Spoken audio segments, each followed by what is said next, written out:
রাজধানী ঢাকাসহ আশেপাশের এলাকায় আজ দুপুর পর্যন্ত আংশিক মেঘলা আকাশের পাশাপাশি হালকা বৃষ্টির সম্ভাবনা রয়েছে। একই সময় দেশের বিভিন্ন অঞ্চলে অস্থায়ীভাবে দমকা হাওয়াসহ হালকা থেকে মাঝারি ধরনের বৃষ্টি এবং কোথাও কোথাও মাঝারি ধরনের ভারী বর্ষণের আভাস দিয়েছে বাংলাদেশ আবহাওয়া অধিদপ্তর। সোমবার সকাল ৭টা থেকে পরবর্তী ৬ ঘন্টার জন্য প্রকাশিত ঢাকা ও পার্শ্ববর্তী এলাকার আবহাওয়ার পূর্বাভাসে এ তথ্য জানানো হয়। পূর্বাভাসে বলা হয়, এ সময় আকাশ আংশিক মেঘলা থাকতে পারে এবং হালকা বৃষ্টি হতে পারে। এছাড়া দক্ষিণ বা দক্ষিণ পূর্ব দিক থেকে ঘন্টায় ১০ থেকে ১৫ কিলোমিটার বেগে বাতাস প্রবাহিত হওয়ার সম্ভাবনা রয়েছে। দিনের তাপমাত্রা প্রায় অপরিবর্তিত থাকতে পারে বলেও জানায় আবহাওয়া অধিদপ্তর। আবহাওয়া অধিদপ্তরের তথ্য অনুযায়ী সোমবার সকাল ৬টায় ঢাকার তাপমাত্রা ছিল ২৭.৭ ডিগ্রি সেলসিয়াস এবং বাতাসের আপেক্ষিক আর্দ্রতা ছিল ৮২%। গত ২৪ ঘন্টায় রাজধানীতে কোনো বৃষ্টিপাত রেকর্ড হয়নি। আজ ঢাকায় সর্বোচ্চ তাপমাত্রা ৩৫.৫ ডিগ্রি সেলসিয়াস এবং সর্বনিম্ন ২৭.৫ ডিগ্রি সেলসিয়াস থাকতে পারে বলে পূর্বাভাসে উল্লেখ করা হয়।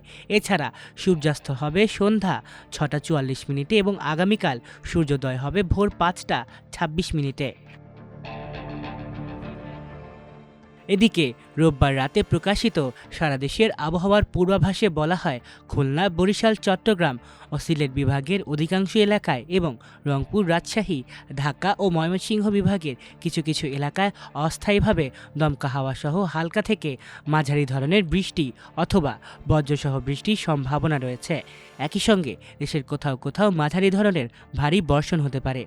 আবহাওয়া অধিদপ্তর আরও জানায়, বৃষ্টিপাতের প্রভাবে সারা দেশে দিনের তাপমাত্রা সামান্য কমতে পারে, তবে রাতের তাপমাত্রা প্রায় অপরিবর্তিত থাকতে পারে।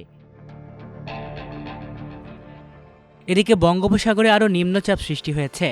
এ নিয়ে চলতি জুলাই মাসে দুটি নিম্নচাপ এবং একটি লঘুচাপ সৃষ্টি হলো। এর আগে একটি লঘুচাপ কিছুটা শক্তিশালী হয়ে নিম্নচাপে রূপ নিয়েছিল। এরপর সারা দেশে বিশেষ করে চট্টগ্রাম ও সিলেট অঞ্চলে অতি ভারী বৃষ্টি হয়েছে। পরের লঘুচাপটি শক্তিশালী না হলেও এর প্রভাবেও দেশজুড়ে বৃষ্টি ঝরেছে। নতুন করে সৃষ্টি হওয়া নিম্নচাপটি ঘূর্ণিঝড়ে পরিণত হওয়ার সম্ভাবনা তেমন নেই বললেই চলে, তবে এর প্রভাবে দেশের বিভিন্ন অঞ্চলে ভারী বৃষ্টি হতে পারে।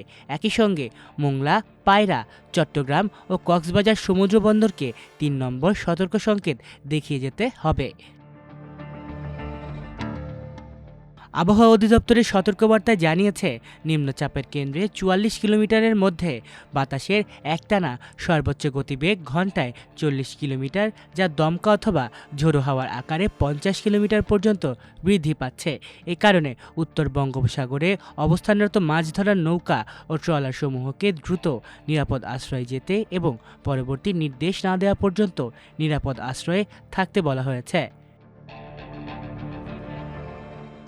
এদিকে আবহাওয়া অধিদপ্তরের ঝড় সতর্কীকরণ কেন্দ্র জানিয়েছে, আজ খুলনা, বরিশাল, পটুয়াখালী, নোয়াখালী, কুমিল্লা, চট্টগ্রাম, কক্সবাজার এবং সিলেট অঞ্চলসমূহের ওপর দিয়ে দক্ষিণ অথবা দক্ষিণ পূর্ব দিক থেকে ঘন্টায় ৪৫ থেকে ৬০ কিলোমিটার বেগে দমকা অথবা ঝোড়ো হাওয়া সহ অস্থায়ীভাবে বৃষ্টি অথবা বজ্রসহ বৃষ্টি হতে পারে। মাল্টিমিডিয়া ডেস্ক, আমার দেশ।